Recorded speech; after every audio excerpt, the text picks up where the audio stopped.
Hey everyone, welcome back. We've got another video for you today in the rescue series, and this one is part of two videos where we look at expedient harnesses built from nylon webbing. Okay. In the other video we look at a full body ensemble created out of two segments of webbing. The one we're going to look at now today is a chest harness or top half harness for someone, either a responder or a casualty potentially, who is wearing a sit harness, as I am now. So I'm wearing this CMC Ranger harness. What I want to do is create a chest harness assembly that will give me a sternal connection point located up here. That may be either to create a connection for a lowering operation as a rappel point, a heli lift, whatever you want. Okay, so the idea behind this one is we're creating a top half harness to marry up to an existing sit harness for either rescue, or it would obviously have tactical and military applications as well. What do we need to do it? Well, I've got my bit of webbing here ready to go. Typically we need around about 4 to 5 metres of tubular nylon webbing. The length is going to vary from one individual to another, so again, like the full body webbing harness that we looked at in another video, you're going to need to just get some web and just basically try it out, work out what works for you, and then cut it to length and you're good to go. Having said that, as a standard guideline, a 5 metre length of webbing is going to pretty much work for most everybody. And 5 metres of web is an ideal length to carry because, of course, we can build anchors and use it for all sorts of other expedient uses in the field. So 5 metres, or about 15 feet, 16 feet, is a really good length to carry. Okay. This one here, this is my length that I'm going to build my chest harness out of. As you can see, it's daisy chained up, so let's go and see how this is going to work. I'm going to deploy my web out, and we're good to start building our harness straight away. Okay. What I'm going to do is take either end, it doesn't matter, and I'm going to start by creating a loop and tying an overhand knot to create a loop in the end of the webbing.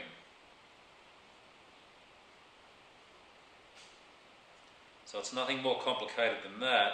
I create a loop on an overhand. Okay, so it's an overhand on a bite, just there like that.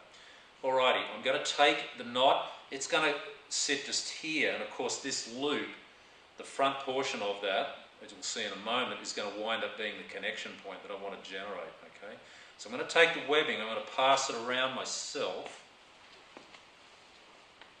and bring the end of the webbing through the loop.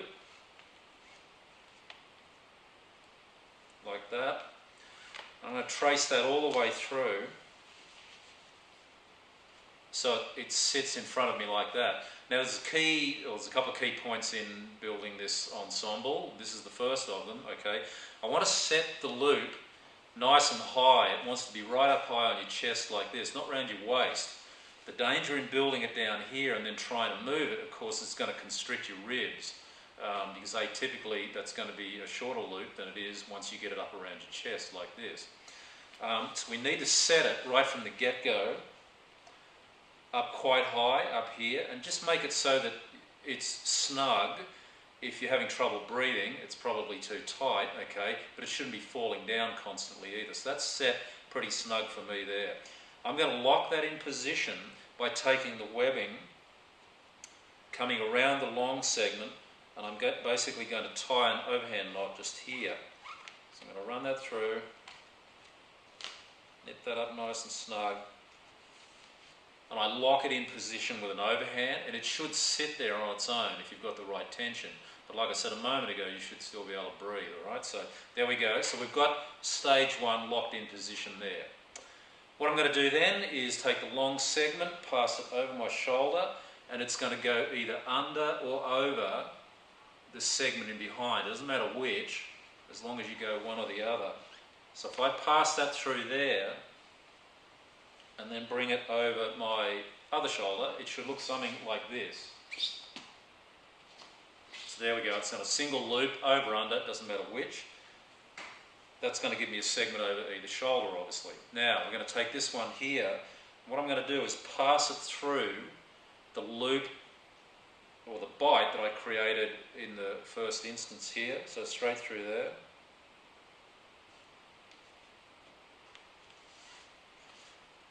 And what I'm doing is a little detail piece in here. I've come in behind, leaving the front segment of that original bite of webbing free. That's going to be my connection point when this is done, okay? I'm going to set now my downwards pull. So I'm going to pull down on the loop and set it to where I want it. So right there in front of my sternum. And then, you guessed it, I'm going to lock this one in position again with an overhand knot. So that locks that now for a downwards pull. To keep it nice and neat, the length, the standing part of the web here, I'm going to run down the back to keep it all nice and clean in front. Now we're going to set up our connector strap, and this is the third part of this that basically makes it all work. Depending on the type of harness you've got, the interface between the webbing and the front of the harness is going to be a little bit different. But the idea of this is going to pass through the ventral connection point down here. If you're wearing a climbing harness or you're putting this on a climber and they've got a belay loop or a belay donut type thing down there, it can go straight through the belay loop. In the case of the Ranger harness I'm wearing here, it's a typical rescue D-ring type connection point. Virtually all D-ring type setups like this, there will be a bar that presents in front of the one that the webbing is sewn around. So what I'm going to do here is take the end of my webbing and I'm going to go through that little gap and around the bar, like so. Because of course I want to leave the connecting D-ring free to use. I don't want to obscure that with webbing. So I've gone around the bar immediately behind. Like I say, that depending on the type of harness, you just work it out. It's going to be some type of interface down there, all right? This one's going to come up and it's going to go through the original loop, and to keep it neat and tidy, I'm going to go around the back, so I'm leaving that connection point free, and set my length. I'm going to go around the bar there again, up and through here. You can see I'm pulling it pretty tight, because what I want to do now, that tension in the connector strap there is going to set the upwards pull just here. So I'm locking that point in position right there, and you need to kind of give it some, okay? Take it in nice and snug. That's going to be exactly where I want it, and I'm now going to tie it off effectively by using up all of the webbing by doing half hitches.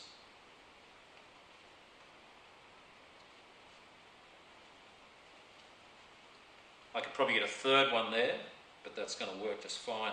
If you've got excess webbing, just keep using it up. Half hitch, half hitch, half hitch, like that. If it's really long, you could stow it off out of the way in a pocket or what have you.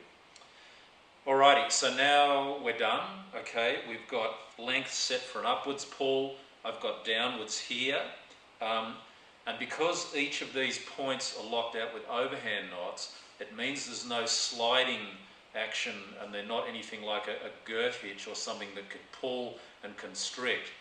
That's where many expedient or improvised chest harness type ideas that have been around for years that involve looping one segment of webbing through another are really not a good idea, because anything that looks like a girth hitch that can constrict under load is going to obviously constrict the individual's rib cage and make it really hard to breathe, all right? We don't want that. So we want to have these points locked out so it's fixed and it's not going to change when it's loaded, alrighty. If I grab my connector now, the connection point is the segment of webbing in front here from the original bite of web that we tied the overhand knot on. If I rotate that through there and connect in, we can see it's all nice and clean, nothing's obstructing it, and there's my connection point. Set up for an upwards, downwards, whatever we want, pull like that. This harness is great for field operations, and particularly if you're wearing a pack, carrying a haul bag or whatever like that, because it's flat, low profile, it's literally just one segment of webbing. So I could literally put this on, put a pack on, and then go out the backcountry or what have you, and have it on for the whole operation. So it certainly precludes the use of proprietary sewn type chest harness ensembles if I don't really want to carry the weight. So if we're looking at being minimalist and lightweight, we just go with a sit harness, and when I need a chest harness, I build it out of webbing. When I don't need it, I take it off, and of course I can use that for something else, like building anchors or what have you. There we are. There's our Expedient chest harness. Credit where credit's due. I picked this one up on a Rigging for Rescue program a long time ago in Yosemite Valley. Okay, so we always give credit where credit's due. Great system, best chest harness I've ever seen. I've been showing people for years. So thanks again, all right, and take this one out and give it a run. You'll like it. See you next time.